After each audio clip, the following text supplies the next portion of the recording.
എല്ലാവർക്കും പുതിയൊരു വീഡിയോയിലേക്ക് സ്വാഗതം. എന്തൊക്കെയുണ്ട് വിശേഷം? എല്ലാവർക്കും സുഖം തന്നെയല്ലേ?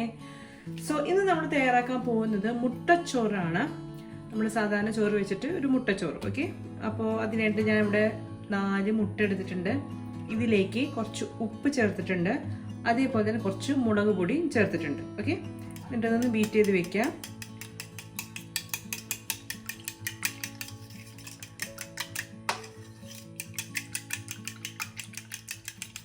ഓക്കെ, നമുക്ക് ഇതൊരു സൈഡിലേക്ക് മാറ്റി വയ്ക്കാം. ഇനി നമുക്ക് ഒരു കടായി വെച്ച് ബാക്കി കാര്യങ്ങൾ ചെയ്യാം. അപ്പം നമ്മൾ കടായി വെച്ചിട്ടുണ്ട്, ഫ്ലെയിം ഓൺ ആണ്. നമുക്കിനി ഇതിലേക്ക് ഓയിൽ ഒഴിച്ചു കൊടുക്കാം. ഇനി ഇതിലേക്ക് നമുക്ക് സവാള അരിഞ്ഞത് ചേർത്ത് കൊടുക്കാം.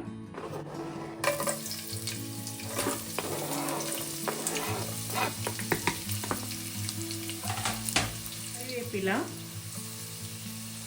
കുറച്ച് ഉപ്പ്, ഈ എല്ലാം കൂടി നന്നായിട്ടൊന്ന് വഴറ്റിയെടുക്കുക. സവോള, കറിവേപ്പില, ഉപ്പ് ചേർത്തിട്ടുണ്ട്. ഒന്ന് ജസ്റ്റ് ഒന്ന് വഴറ്റിയെടുക്കുക. അല്ലാണ്ട് ബ്രൗൺ കളർ ആവണമെന്നില്ല, ജസ്റ്റ് ഒന്ന് കുക്കായാൽ മതി സവോളയൊക്കെ.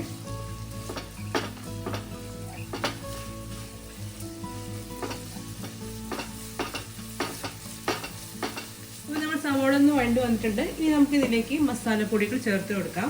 കുറച്ച് മഞ്ഞൾപ്പൊടി ചേർക്കാം, കുറച്ച് മുളക് പൊടി, കുറച്ച് പെപ്പർ പൗഡർ,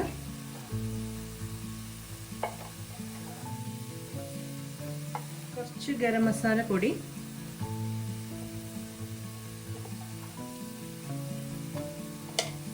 ഇതെല്ലാം ചേർത്ത് നന്നായിട്ടൊന്ന് മിക്സ് ചെയ്യാം. ഇതിലേക്ക് ഞാൻ നാളികേരം ചിരകിയത് ചേർക്കാണ്. ഇത് ഓപ്ഷനാണ്, താല്പര്യം ഉണ്ടെങ്കിൽ ചേർത്താൽ മതി, പക്ഷെ ചേർത്താൽ കുറച്ചുകൂടി ടേസ്റ്റ് ഉണ്ടാവും. ഓക്കെ, അപ്പോൾ ഇതൊരു ഏകദേശം ഒരു 1-2 ടേബിൾ സ്പൂൺ നാളികേരം ചിരകിയതാണ്. അതും ചേർത്തിട്ട് ഒന്ന് മൂപ്പിച്ചെടുക്കുക.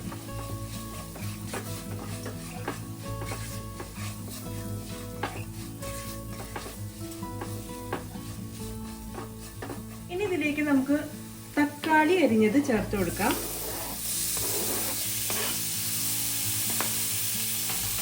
തക്കാളി അരിഞ്ഞ് ചേർത്തിട്ട് ഒന്ന് വഴറ്റിയെടുക്കാം.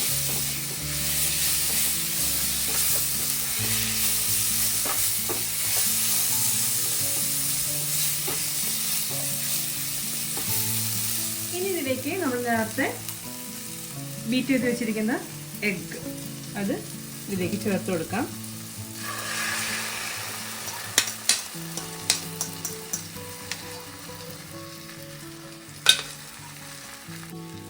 ഇനി നന്നായിട്ടൊന്ന് മിക്സ് ചെയ്യാം. അതായത് ഒന്ന് ചിക്കി പൊരിക്കുക, അതാണ് എൻ്റെ മീൻ ചെയ്യണത് കേട്ടോ. നന്നായിട്ടൊന്ന് മിക്സ് ചെയ്തിട്ട് ചിക്കി പൊരിച്ചെടുക്കുക. എന്നിട്ട് നമ്മളിതിൽ വേവിച്ച് വെച്ചിരിക്കുന്ന ചോറ് ഇതിലേക്ക് ചേർക്കുകയാണ് ചെയ്യുന്നത്.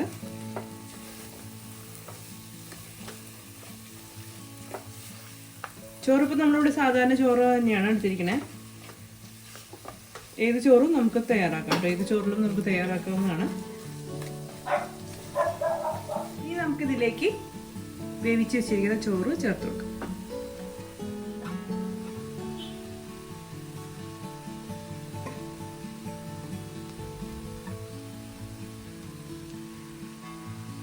നന്നായി മിക്സ് ചെയ്യാം.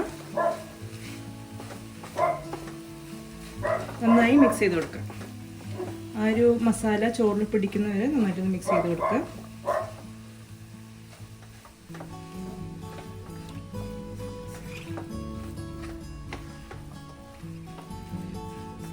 അങ്ങനെ നമ്മുടെ മുട്ടച്ചോറ് റെഡി ആയിട്ടുണ്ട്. കണ്ടില്ലേ? നിങ്ങൾക്ക് മല്ലിയിലൊക്കെ ഉണ്ടെങ്കിൽ ചേർക്കാം കേട്ടോ, കുഴപ്പമില്ല.